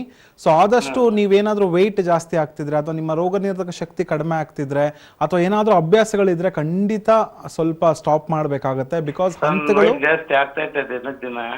Okay. Okay. Not A issue. Okay. ಇದು ಅಕ್ಯೂಟ್ ಸ್ಟೇಜಸ್ ಅಂತ ಹೇಳ್ತೀವಿ. ಬಟ್ ಇದೇ ಕಂಟಿನ್ಯೂ ಆಗ್ತಿದ್ರೆ ಖಂಡಿತ ಔಷಧಿಗಳ ಅವಶ್ಯಕತೆ ಇರುತ್ತೆ. ಸೊ ಆದಷ್ಟು ಈ ಫ್ರೆಶ್ ಏರ್ ಅಲ್ಲ, ಅಂದ್ರೆ ಒಂದು 6 ಗಂಟೆಗೆ, ಒಂದು 5:30, 6 ಗಂಟೆಗೆ ಏನ್ ಮಾಡಿ, ಒಂದು ಅರ್ಧ ಗಂಟೆಗಳ ಕಾಲ ವಾಕಿಂಗ್ ಮಾಡ್ತಾ ಬನ್ನಿ. ನಿಮ್ಮ ರೋಗ ನಿರೋಧಕ ಶಕ್ತಿ ಹೆಚ್ಚಾಗುತ್ತೆ. ಸೊ ಆಗ ನಿಮ್ಗೆ ಈ ಲಕ್ಷಣಗಳು ಕಡಿಮೆ ಆಗ್ತಾ ಹೋಗ್ತಾ ಇರುತ್ತೆ. ಬಟ್ ಆದಷ್ಟು ಈ AC-ಯಲ್ಲಿರುವಂಥ ಒಂದು ಜಾಗದಲ್ಲಿ ಇರುವಂಥದ್ದು ಅಥವಾ ಧೂಳಲ್ಲಿರುವಂಥ ಒಂದು ಜಾಗದಲ್ಲಿ ಇರುವಂಥದ್ದು ಆದಷ್ಟು ಸ್ವಲ್ಪ ಅವಾಯ್ಡ್ ಮಾಡಿ. ಡ್ರೈವಿಂಗ್ ಮಾಡ್ಬೇಕಾದ್ರೆ ಮಾಸ್ಕ್ ಹಾಕೊಳ್ಳುವಂಥದ್ದು ಅಥವಾ ಬಟ್ಟೆ ಕಟ್ಕೊಳ್ಳುವಂಥದ್ದು ಆದಷ್ಟು ನಿಮ್ಮ ಮೇಂಟೈನಿಂಗ್ ಕಾಸ್ ಅಂತ ಹೇಳ್ತೀವಿ. ಇದರ ಮಧ್ಯೆನೇ ನಾವು ಜೀವನ ಮಾಡಬೇಕಾಗತ್ತೆ. ಬಟ್ ಆದಷ್ಟು ನೀವು ಸೆನ್ಸಿಟಿವ್ ಇರೋದ್ರಿಂದ ಅದೆಲ್ಲ ಸ್ವಲ್ಪ ಅವಾಯ್ಡ್ ಮಾಡ್ತಾ ಬನ್ನಿ, ಕಡಿಮೆ ಆಗುತ್ತೆ. ಸೊ ತದನಂತರ ಕೂಡ ನಿಮಗೆ ಸಮಸ್ಯೆಗಳು ಉಂಟಾಗ್ತಿದ್ರೆ ಖಂಡಿತ ವೈದ್ಯರು ನಿಮಗೋಸ್ಕರ ಇರ್ತಾರೆ. Don't worry. Thank you Salim ಅವರೇ ಕರೆ ಮಾಡಿದ್ದಕ್ಕಾಗಿ. ಇನ್ನು ಡಾಕ್ಟರ್, ಮಕ್ಕಳಲ್ಲಿ ಅಸ್ತಮಾ ಅಲರ್ಜಿ ಕಾಣಿಸಿಕೊಳ್ಳೋದಕ್ಕೆ ಕಾರಣ ಏನು? ಜೊತೆಗೆ ನೆಬ್ಲೈಸೇಷನ್ನ ಅಗತ್ಯ ಯಾರಿಗಿರುತ್ತೆ? ಖಂಡಿತ ಎಲ್ಲರಿಗೂ ಅವರವರ ಮಕ್ಕಳಿಗೆ ಏನೇ ಒಂದು ಸಣ್ಣ ವಯಸ್ಸಲ್ಲಿ ಸಮಸ್ಯೆಗಳು ಉಂಟಾಯಿತು, ಎಕ್ಸ್ಪೆಷಲಿ ಈ ಅಲರ್ಜಿಗಳು ಅಥವಾ ಆಸ್ತಮಾ, ಉಸಿರಾಟಕ್ಕೆ ತೊಂದರೆ, ಅದು ಈ ಕೋವಿಡ್ ಪ್ಯಾಂಡಮಿಕ್ ನಂತರ ಅಂತೂ ಎಲ್ಲರಿಗೂ ಕೂಡ ಒಂದು ಭಯ ಅನ್ನೋದು ಫೀಲ್ ಆಗಿದೆ. ಅಂದರೆ ಭಯ ಆಗ್ತಿದೆ ಅವ್ರಿಗೆ. ಯಾಕಂದರೆ ಎಲ್ಲ ಲಕ್ಷಣಗಳು ಕೋವಿಡ್ ಲಕ್ಷಣಗಳ, ಎಲ್ಲನೂ ವೈರಸ್ ಇನ್ಫೆಕ್ಷನ್ಸ್ ಅಂತ. ಖಂಡಿತ ಎಲ್ಲ ಇನ್ಫೆಕ್ಷನ್ಸು ವೈರಸ್ ಇನ್ಫೆಕ್ಷನ್ಸ್ ಇರೋದಿಲ್ಲ. ಎಷ್ಟೋ ಕಾಯಿಲೆಗಳು ಮಕ್ಕಳಲ್ಲೇ ಕಾಣಿಸ್ಕೊಳ್ತಾ ಬರ್ತಾ ಇರುತ್ತೆ. ಅದನ್ನು ಕರೆಕ್ಟಾಗಿ ಡಯಾಗ್ನೋಸ್ ಮಾಡುವಂಥದ್ದು ಬಹಳ ಇಂಪಾರ್ಟೆಂಟು. ಜಸ್ಟ್ ಈಗ ಆಸ್ತಮಾ ಸ್ಟಾರ್ಟ್ ಆಗ್ತಾ ಇದೆ ಅಥವಾ ಸ್ಟಾರ್ಟಿಂಗ್ ಹಂತದಲ್ಲೇ ನೆಬುಲೈಸೇಷನ್ಗಳನ್ನ ತಗೊಳ್ಳುವಂಥದ್ದು, ಇನ್ಹೇಲರ್ಸ್ಗಳನ್ನ ತಗೊಳ್ಳುವಂಥದ್ದು, ಸೊ ಅದು ಮಕ್ಕಳು ಅಡಿಕ್ಟ್ ಆಗ್ತಾ ಬರ್ತಾ ಇರ್ತಾರೆ. ಸೊ ತದನಂತರ ಏನಾಗುತ್ತೆ, ಅದು ಹಾಗೇ ಕಂಟಿನ್ಯೂ ಆಗ್ತಾ ಇರುತ್ತೆ. ಎಷ್ಟೋ ಜನ ನಮ್ಮಲ್ಲಿ ಬರ್ತಾರೆ, ಸರ್ 5 ವರ್ಷದಿಂದ ನಾನು ಇನ್ಹೇಲರ್ಸ್ಗಳನ್ನ ಯೂಸ್ ಮಾಡ್ತಾ ಇದ್ದೀನಿ, 10 ವರ್ಷದಿಂದ ಇನ್ಹೇಲರ್ಸ್ನ ಯೂಸ್ ಮಾಡ್ತಾ ಇದ್ದೀನಿ, ಅದಿಲ್ಲದೆ ನನಗೆ ಜೀವನ ಮಾಡೋಕ್ಕಾಗೋದಿಲ್ಲ. ಸೊ ಅಷ್ಟು ಹಂತಗಳನ್ನ ತೊಗೊಳಕ್ಕೆ ಬರಬಾರ್ದು. ಸೊ ಹೋಮಿಯೋಪತಿಲಿ ನಾವು ರೂಟ್ ಕಾಸ್ನ ನಾವು ಬುಡದಿಂದ ಕಾಯಿಲೆನ ಕೀಳಬೇಕಾಗತ್ತೆ. ಸೊ ಯಾವ ಕಾರಣದಿಂದ ಅವ್ರಿಗೆ ಆ ಕಾಯಿಲೆ ಬಂತು, ಅಲರ್ಜಿ ಬಂತು, ಆಸ್ತಮಾ ಬಂತು ಅಂತ ತಿಳ್ಕೊಂಡು ಆ್ಯಸ್ ಎ ಹೋಮಿಯೋಪತಿಕ್ ವೈದ್ಯರಾಗಿ ನಾವು ಅದನ್ನ ಡೀಟೇಲ್ ಕೇಸ್ ಹಿಸ್ಟ್ರಿನ ತಗೊಂಡಾಗ ಆಗ ಕಾರಣ ಗೊತ್ತಾಗಿ ಅವ್ರಿಗೆ ಸೆಟ್ ಆಗುವಂಥ ಒಂದು ಮೆಡಿಕೇಶನ್ಸ್ ಕೊಟ್ಟಾಗ ಖಂಡಿತ ಕಾಯಿಲೆಗಳು ಕಡಿಮೆ ಆಗುತ್ತೆ. ಸೊ ಸಮಸ್ಯೆಗಳು ಕಡಿಮೆ ಆಗ್ತಾ ಹೋಗ್ತಾ ಇರುತ್ತೆ. ಮತ್ತು ಅವರ ರೋಗ ನಿರೋಧಕ ಶಕ್ತಿ ಹೆಚ್ಚಾಗ್ತಾ ಹೋಗ್ತಾ ಇರುತ್ತೆ. ಇಂಟೆನ್ಸಿಟಿ ಕಡಿಮೆ ಆಗುತ್ತೆ. ಎಷ್ಟೋ ಜನ 1 ವರ್ಷ 2 ಹೋಮಿಯೋಪತಿಕ್ ಮಾತ್ರೆಗಳನ್ನ ತಗೊಂಡ್ಮೇಲೆ ಈ ಇನ್ಹೇಲರ್ಸ್ಗಳನ್ನ ಸ್ಟಾಪ್ ಮಾಡಿದ್ದಾರೆ, ನೆಬುಲೈಸೇಷನ್ನ ಸ್ಟಾಪ್ ಮಾಡಿದ್ದಾರೆ. ಜಸ್ಟ್ ಲಕ್ಷಣಕ್ಕೆ ಔಷಧಿಗಳನ್ನ ತಗೊಳ್ಳೋ ಬದಲು ರೋಗಕ್ಕೆ ಔಷಧಿ ತಗೊಂಡ್ರೆ ರೋಗ ಕಡಿಮೆ ಆಯಿತು ಅಂತ ಹೇಳಿದ್ರೆ ರೋಗದ ಲಕ್ಷಣ ಕೂಡ ಆಟೋಮೆಟಿಕಲಿ ಕಡಿಮೆ ಆಗುತ್ತೆ ಅನ್ನೋದು ಹೇಳ್ಬೋದು. ಓಕೆ ಡಾಕ್ಟರ್, ನಮ್ಮ ಹೋಮಿಯೋಪತಿಯಲ್ಲಿ ಟ್ರೀಟ್ಮೆಂಟ್ ಪ್ರೊಸೀಜರ್ ಹೇಗಿರುತ್ತೆ? ಖಂಡಿತ ಅಲರ್ಜಿ ಮತ್ತು ಆಸ್ತಮಾ ಖಂಡಿತ ಪ್ರತಿಯೊಬ್ಬರು ಕೂಡ ಒಂದಲ್ಲ ಒಂದು ಏಜಲ್ಲಿ, ಒಂದಲ್ಲ ಒಂದು ಟೈಮಲ್ಲಿ ಅದು ಸಫರ್ ಮಾಡೇ ಇರ್ತಾರೆ. ಎಷ್ಟೋ ಜನರಲ್ಲಿ ಏನಾಗುತ್ತೆ, ಒಂದು ಸ್ವಲ್ಪ ದಿವಸ ಇರುತ್ತೆ, ತಾನಾಗೇ ಕಡಿಮೆ ಆಗಿಬಿಡುತ್ತೆ. ಎಷ್ಟೋ ಜನ ಹೇಳ್ತಾರೆ, ಬರೀ ನಂಗೆ ವಿಂಟರ್ ಸೀಸನಲ್ಲಿ ಮಾತ್ರ ಬರುತ್ತೆ ಡಾಕ್ಟರ್, ಬರೀ ನನಗೆ ನವಂಬರ್ ಡಿಸೆಂಬರ್ ಹಂತದಲ್ಲಿ ಬರುತ್ತೆ, ಹೊಗೆಯ ಟೈಮ್, ದೀಪಾವಳಿಯ ಟೈಮಲ್ಲಿ ನನಗೆ ಹೆಚ್ಚಾಗ್ಬಿಡುತ್ತೆ. ಸೊ ಇದೆಲ್ಲ ಟ್ರಿಗರಿಂಗ್ ಫ್ಯಾಕ್ಟರ್ಸ್ ಅಂತ ಹೇಳ್ತೀವಿ.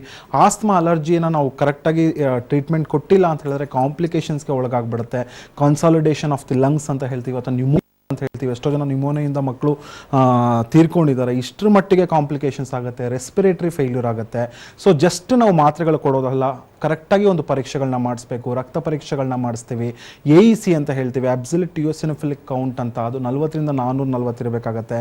ಅಥವಾ IgE ಅಂತ ಹೇಳ್ತೀವಿ, ಇಮ್ಯುನೋಗ್ಲೋಬಿನ್ ನಿಯೋಸಿನೋಫಿಲ್ಸ್ ಅಂತ, ಅಥವಾ ಚೆಸ್ಟ್ ಎಕ್ಸ್ರೇಗಳನ್ನ ಮಾಡಿಸುವಂಥದ್ದು, ಅಥವಾ ಲಂಗ್ ಫಂಕ್ಷನ್ ಟೆಸ್ಟ್, ಅಥವಾ ಪಲ್ಮನರಿ ಫಂಕ್ಷನ್ ಟೆಸ್ಟ್ ಅಂತ ಹೇಳ್ತೀವಿ. ಸೊ ಇದನ್ನು ಪರೀಕ್ಷೆಗಳನ್ನ ಮಾಡಿ ಎಷ್ಟರ ಮಟ್ಟಿಗೆ ಆ ವ್ಯಕ್ತಿ ಅಥವಾ ಆ ಮನುಷ್ಯ ಅಲರ್ಜಿ ಮತ್ತು ಆಸ್ತಮಾಯಿಂದ ಬಳಲ್ತಾ ಇದೆ ಅನ್ನೋದು ನಾವು ತಿಳ್ಕೊಂಡು ಕರೆಕ್ಟಾದ ಒಂದು ಹೋಮಿಯೋಪತಿಕ್ ಔಷಧಿಗಳನ್ನ ಕೊಡ್ತೀವಿ. ಹೋಮಿಯೋಪತಿಲಿ ನಾವು ಕೊಡ್ತಾ ಇರೋವಂಥದ್ದೇ ಇಮ್ಯುನೋಜೆನಿಕ್ ಮಯಾಸ್ಮ್ಯಾಟಿಕ್ 6th ಜನರೇಷನ್ ಹೋಮಿಯೋಪತಿಕ್ ಟ್ರೀಟ್ಮೆಂಟ್ ಅಂತ ಹೇಳ್ತೀವಿ. ಈಗಿನ ಒಂದು ವಾತಾವರಣದಲ್ಲಿ ಏನೇನೆಲ್ಲ ಕಾಯಿಲೆಗಳು ಬರ್ತಿದೆ, ಸೊ ಅದನ್ನು ನಾವು ಕಂಡುಹಿಡ್ದು ಅದನ್ನು ನೋಡಿ ಸೊ ಅವನ ಒಂದು ಇಮ್ಯುನಿಟಿ ಹೆಚ್ಚಾಗೋದಕ್ಕೆ ಆ ಒಂದು ಕಾರಣನ ನೋಡಿ ನಾವು ಔಷಧಿ ಕೊಡೋದ್ರಿಂದ ಇದು ಬುಡದಿಂದ ಕಾಯಿಲೆ ಕೀಳುತ್ತೆ. ಎಷ್ಟೋ ಒಳ್ಳೆ ರಿಸಲ್ಟ್ಸ್ ಕೂಡ ಇದೆ. ಎಷ್ಟೋ ಜನ ಮೆಡಿಕೇಶನ್ಸ್ ತೊಗೊಂಡು ಆರಾಮಾಗಿದ್ದಾರೆ. ಸೊ ಕರೆಕ್ಟ್ ಒಂದು ಟೈಮಲ್ಲಿ ಕರೆಕ್ಟಾದ ಒಂದು ಚಿಕಿತ್ಸೆ ಇಂಪಾರ್ಟೆಂಟು. ಆದಷ್ಟು ಸೆಲ್ಫ್ ಮೆಡಿಕೇಷನ್ಸ್ನ ಆದಷ್ಟು ಕಡಿಮೆ ಮಾಡಿ, ನೀವಾಗೆ ಮಾತ್ರೆಗಳನ್ನ ಆದಷ್ಟು ತೊಗೊಳ್ಳೋದನ್ನು ಅವಾಯ್ಡ್ ಮಾಡಿ. ಸೊ ಯಾವುದೇ ರೀತಿ ವಾಸಿ ಆಗದೇ ಇರುವಂಥ ಒಂದು ಸಮಸ್ಯೆ ಇದಲ್ಲ. ಸೊ ಇನಿಷಿಯಲ್ ಹಂತದಲ್ಲಿ ತೊಗೊಂಡ್ರೆ ಮುಂದೆ ಬರೋ ಪರಿಣಾಮಕಾರಿಯಾದ ಕಂಡೀಷನ್ಸ್ನ ಅಥವಾ ಕಾಂಪ್ಲಿಕೇಶನ್ ಸಹ ನಾವು ಅವಾಯ್ಡ್ ಮಾಡ್ತಾ ಬರ್ಬೋದು ಅನ್ನೋದು ಈ ಮೂಲಕ ಹೇಳ್ಬೋದು. ಓಕೆ ಡಾಕ್ಟರ್, ಅಸ್ತಮಾ ಅಲರ್ಜಿಯನ್ನು ನೆಗ್ಲೆಕ್ಟ್ ಮಾಡಿದ್ರೆ ಮುಂದೆ ಯಾವ ರೀತಿಯಾದಂತಹ ಪರಿಣಾಮ ಬೀರಬಹುದು? ಸೊ ನನ್ನ ಎಕ್ಸ್ಪೀರಿಯನ್ಸ್ ಪ್ರಕಾರ ಅಲರ್ಜಿ ಇತ್ತು ಅಂತ ಹೇಳಿದ್ರೆ ಅದು ಆಸ್ತಮಕ್ಕೆ ಹೋಗದಿರಂಗೆ ನೋಡ್ಕೊಳ್ಳುವಂಥದ್ದೇ ಒಂದು ಮುಖ್ಯವಾದ ಒಂದು ಪಾತ್ರ. Asthma it self is A complication ಅಂತಲೇ ಹೇಳ್ಬೋದಾಗುತ್ತೆ. ಯಾಕಂದರೆ ಅಪ್ಪರ್ ಇನ್ಫೆಕ್ಷನ್ ಇರುತ್ತೆ, ಅಂದರೆ ನಮ್ಮ ಕತ್ತಿನ ಮೇಲ್ಭಾಗದಲ್ಲಿ ಮಾತ್ರ ಇನ್ಫೆಕ್ಷನ್ ಇರುತ್ತೆ. ಯಾಕಂದರೆ ನೆಗಡಿ ಬರುವಂಥದ್ದು, ಥ್ರೋಟ್ ಇರಿಟೇಷನ್ ಆಗುವಂಥದ್ದು, ಸೈನಸೈಟಿಸ್ ಆಗುವಂಥದ್ದು, ಅದಕ್ಕೆ ಕರೆಕ್ಟಾಗಿ ಚಿಕಿತ್ಸೆನ ಪಡ್ಕೊಂಡಿಲ್ಲ ಅಂತ ಹೇಳಿದ್ರೆ ಅದು ಲೋವರ್ ಇನ್ಫೆಕ್ಷನ್ಸ್ಗೆ ಹೋಗುತ್ತೆ. ಸೊ ಆ ಲೋವರ್ ಇನ್ಫೆಕ್ಷನ್ಗೆ ಹೋದಾಗೆ ಶ್ವಾಸಕೋಶ ಇನ್ವಾಲ್ವ್ ಆಗುತ್ತೆ. ಶ್ವಾಸಕೋಶ ಇನ್ವಾಲ್ವ್ ಆಯಿತು ಅಂದರೆ ನಾನಾ ಥರದ ಒಂದು ನ್ಯೂಮೋನಿಯಾ ಕಂಡೀಷನ್ಸ್ ಆಗಿರ್ಬೋದು, ರೆಸ್ಪಿರೇಟರಿ ಫೇಲ್ಯೂರ್ ಆಗುವಂಥದ್ದು, ಕನ್ಸಾಲಿಡೇಷನ್ ಅನ್ನೋದು, ಇದೆಲ್ಲ ಕಾಂಪ್ಲಿಕೇಶನ್ಸ್ ಉಂಟಾಗ್ಬಿಡುತ್ತೆ. ಸೊ ಮುಂಚಿತವಾಗಿಯೇ ಕರೆಕ್ಟಾದ ಒಂದು ಚಿಕಿತ್ಸೆ ಪಡ್ಕೊಳ್ಳುವಂಥದ್ದು, ಕರೆಕ್ಟಾದ ಒಂದು ಡಯಾಗ್ನೋಸಿಸ್ ಇಂಪಾರ್ಟೆಂಟು. ಮತ್ತು ವರ್ಷಗಳ ಕಾಲದಿಂದ ಬಳಲ್ತಾ ಇದ್ದಾನೆ, ಏನೆಲ್ಲ ಟ್ರೀಟ್ಮೆಂಟ್ ತೊಗೊಂಡಿದ್ದಾನೆ ಅನ್ನೋದು ಭಾಳ ಇಂಪಾರ್ಟೆಂಟ್ ಆಗುತ್ತೆ. ಸೊ ಅದೆಲ್ಲ ಡೀಟೇಲ್ ಹಿಸ್ಟ್ರಿನ ತೊಗೊಂಡು ನಾವು ಮೆಡಿಸಿನ್ ಸೊ ಯಾವುದೇ ರೀತಿ ನಾವು ತಾತ್ಕಾಲಿಕ ಮೆಡಿಸಿನ್ಸ್ ಕೊಡೋದಿಲ್ಲ. ಯಾವುದೇ ರೀತಿ ಒಂದು ಸ್ಟೆರಾಯ್ಡ್ಸ್ ಆಗಲಿ, ಕೆಮಿಕಲ್ಸ್ ಆಗಲಿ, ಸೊ ತಕ್ಷಣಕ್ಕೆ ನೆಬುಲೇಷನ್ ಆಗಲಿ, ಆ ಥರ ಖಂಡಿತ ಇರೋದಿಲ್ಲ. ಅವನ ರೋಗ ನಿರೋಧಕ ಶಕ್ತಿ ಹೆಚ್ಚಾಗಬೇಕು. ಸೊ ಜೊತೆಗೆ ಆ್ಯಸ್ ಎ ವೈದ್ಯರಾಗಿ ಬರೀ ಔಷಧಿ ಕೊಡುವಂಥದ್ದು ಮಾತ್ರ ಅಲ್ಲ, ಸೊ ಯಾವ ಕಾರಣದಿಂದ ಬಂತು, ಸೊ ಮನೆಯ ವಾತಾವರಣ ಯಾವ ರೀತಿ ಇದೆ, ಮನೇಲಿ ಯಾವ ರೀತಿ ಇರಬೇಕು, ಸೊ ಪ್ರಾಣಾಯಾಮ ಮಾಡುವಂಥದ್ದು ಭಾಳ ಇಂಪಾರ್ಟೆಂಟ್ ಆಗುತ್ತೆ, ಯೋಗ ಮಾಡುವಂಥದ್ದು ಭಾಳ ಇಂಪಾರ್ಟೆಂಟ್ ಆಗುತ್ತೆ. ಸೊ ಎಷ್ಟೋ ಜನ ನೆಗಡಿ, ಕೆಮ್ಮು, ಆಸ್ತಮಾ ಇರ್ತಾರೆ, AC ಕೆಲಸ ಮಾಡ್ತಾ ಇರ್ತಾರೆ. ಇದೆಲ್ಲ ನಾವು ಅವ್ರಿಗೆ ತಿಳಿಸಿ ಹೇಳಬೇಕಾಗತ್ತೆ. ಬರೀ ಔಷಧಿ ಅಷ್ಟೇ ಅಲ್ಲ, ಅವರ ಪಾತ್ರನೂ ಭಾಳ ಇಂಪಾರ್ಟೆಂಟ್ ಆಗುತ್ತೆ, ಅವರ ಲೈಫ್ ಸ್ಟೈಲ್ ಕೂಡ ಭಾಳ ಇಂಪಾರ್ಟೆಂಟ್ ಆಗುತ್ತೆ. ಸೊ ಪ್ಯಾರಲಲ್ಲಿ ಎರಡೂ ಹೋದಾಗ ಖಂಡಿತ ಈ ಕಾಯಿಲೆನ ಸಂಪೂರ್ಣವಾಗಿ ಸೊಲ್ಯೂಷನ್ ಕೊಡ್ಬೋದು ಈ ಕಾಯಿಲೆಗೆ ಅನ್ನೋದು ಈ ಮೂಲಕ ಹೇಳ್ಬೋದಾಗುತ್ತೆ. ಓಕೆ ಡಾಕ್ಟರ್, ಒಂಥರ ಲೈಫ್ ಸ್ಟೈಲ್ನಿಂದಾಗಿಯೇ ಈ ರೀತಿಯಾದಂತಹ ಕಾಯಿಲೆ ಶುರುವಾಗುತ್ತೆ. ಹಾಗಾದರೆ ಲೈಫ್ ಸ್ಟೈಲ್ ಹೆಂಗಿರಬೇಕು? ಪ್ರತಿಯೊಬ್ಬರು ಅವರ ಲೈಫ್ ಸ್ಟೈಲ್ ಈಗೆಲ್ಲ ನಮ್ಮ ಕಂಡೀಷನ್ಸ್ ಬರ್ತಾ ಇರೋದೆ. ಸೊ ಲೈಫ್ ಸ್ಟೈಲ್ ಡಿಸೀಸಸ್ನ ಹೆಚ್ಚಾಗಿ ನೋಡ್ತಾ ಇದ್ದೀವಿ. ಪ್ರತಿಯೊಬ್ಬರಿಗೂ ಒಂದು ಸಣ್ಣ ಮಗುವಿನಿಂದ ಹಿಡಿದು ವಯಸ್ಕರವರೆಗೂ ಟೆನ್ಷನ್ ಅನ್ನೋದು, ಸ್ಟ್ರೆಸ್ ಅನ್ನೋದು ಖಂಡಿತ ಇದೆ. ಸೊ ಅದನ್ನು ಆದಷ್ಟು ಕಡಿಮೆ ಮಾಡ್ಕೊಳ್ಬೇಕು. ಮತ್ತು ನಮ್ಮ ದೇಹಕ್ಕೆ ಏನು ಬೇಕೋ ಅದನ್ನು ನಾವು ಸೇವನೆ ಮಾಡ್ತಾ ಇಲ್ಲ. Just we are going for A tasty food. So ಇದು ಯಾವಾಗ ಫಾಸ್ಟ್ ಲೈಫ್, ಫಾಸ್ಟ್ ಜನ್ರೇಷನ್ ಆಗುತ್ತೆ, ಸೊ ಅದರಿಂದ ಕಾಯಿಲೆಗಳು ಪ್ರಿಕಾಸಿಟಿ ಆಗಿ ಬರುತ್ತೆ. ಅಂದರೆ 40 ವರ್ಷದಲ್ಲಿ ಬರೋ ಕಾಯಿಲೆಗಳೀಗ 30 ವರ್ಷಕ್ಕೆ ಬರ್ತಾ ಇದೆ, 30 ವರ್ಷದಲ್ಲಿ ಬರೋ ಕಾಯಿಲೆಗಳಿಗೆ 15 ವರ್ಷಕ್ಕೆ ಬರ್ತಾ ಇದೆ. ಸೊ ಈ ಪ್ರಿಕಾಸಿಟಿ ಆಗಬಾರ್ದು ಅಂತ ಹೇಳಿದ್ರೆ ಒಂದು ಒಳ್ಳೆಯ ಲೈಫ್ ಸ್ಟೈಲ್, ಒಂದು ಒಳ್ಳೆಯ ಜೀವನ ಶೈಲಿ, ಕರೆಕ್ಟಾದ ನಿಯಮಿತ ಒಂದು ಆಹಾರ ಪದ್ಧತಿ, ಸೊ ನಿಯಮಿತ ವ್ಯಾಯಾಮ, so walking, so stressful life ಇಲ್ಲದೆ ಇರುವಂಥದ್ದು, ಇದನ್ನು ಅವರು ಮೇಂಟೈನ್ ಮಾಡ್ಕೊಳ್ತಾ ಬಂತು ಅಂದರೆ ಯಾವುದೇ ರೀತಿ ಸಮಸ್ಯೆ ಕಂಡುಬರೋದಿಲ್ಲ. ಮುಂಚಿತವಾಗೇ ಏನಾದರೂ ಲಕ್ಷಣಗಳು ಕಂಡು ಬಂತು ಅಂದರೆ ವೈದ್ಯರನ್ನ ಭೇಟಿಯಾಗಿ ಪರಿಶೀಲನೆ ಮಾಡಿ ಕರೆಕ್ಟಾದ ಒಂದು ಅರ್ಲಿ ಹಂತದಲ್ಲೇ ಚಿಕಿತ್ಸೆನ ಪಡ್ಕೊಂಡ್ರೆ ಖಂಡಿತ ಯಾವುದೇ ರೀತಿ ಕಾಂಪ್ಲಿಕೇಶನ್ ಸಹ ಅವಾಯ್ಡ್ ಮಾಡ್ತಾ ಬರ್ಬೋದು. ಸೊ ಯಾವಾಗ ನಿಮ್ಮ ಮಾತ್ರೆಗಳು ಕೆಲಸ ಮಾಡೋದಿಲ್ಲ, ಆ ಲಾಸ್ಟ್ ಹಂತದಲ್ಲಿ ಬಂದು ಆಗುತ್ತೆ. ಸೊ ಲಕ್ಷಣಗಳು ನಾನು ಏನೇನು ಹೇಳಿದೆ ಅದೆಲ್ಲ ಕಂಡು ಬರ್ತಿದ್ರೆ ಖಂಡಿತ ವೈದ್ಯರನ್ನ ಬಂದು ಭೇಟಿ ಆಗ್ಬೋದಾಗತ್ತೆ. ಓಕೆ ಡಾಕ್ಟರ್, ಅಸ್ತಮಾ ಅಲರ್ಜಿ ಬಗ್ಗೆ ಸಾಕಷ್ಟು ಮಾಹಿತಿ, ವಿಚಾರಗಳನ್ನು ಹಂಚಿಕೊಂಡ್ರಿ. Thank you so much. ಇನ್ನು ವೀಕ್ಷಕರೇ, ಡಾಕ್ಟರನ್ನ ನೇರವಾಗಿ ಭೇಟಿಯಾಗಬೇಕು ಅಂದರೆ ವಿಳಾಸ ಇಂತಿದೆ. ನಮ್ಮ ಹೋಮಿಯೋಪತಿ ಬೆಂಗಳೂರು ಶಾಖೆಗಳು ಮಲ್ಲೇಶ್ವರಂ, ಜಯನಗರ. ಇತರ ಶಾಖೆಗಳು ಹುಬ್ಬಳ್ಳಿ, ಮೈಸೂರು, ದಾವಣಗೆರೆ, ಕಲಬುರಗಿ, ಹಾಸನ, ಶಿವಮೊಗ್ಗ, ಹೊಸಪೇಟೆ, ಬೆಳಗಾವಿ, ಉಡುಪಿ. ಮಹಾರಾಷ್ಟ್ರ ಮುಂಬೈ, ಪುಣೆ, ಸೋಲಾಪುರ, ಕೋಲ್ಹಾಪುರ, ನಾಗ್ಪುರ, ಔರಂಗಾಬಾದ್, ನಾಸಿಕ್. ದೂರವಾಣಿ ಸಂಖ್ಯೆ 9620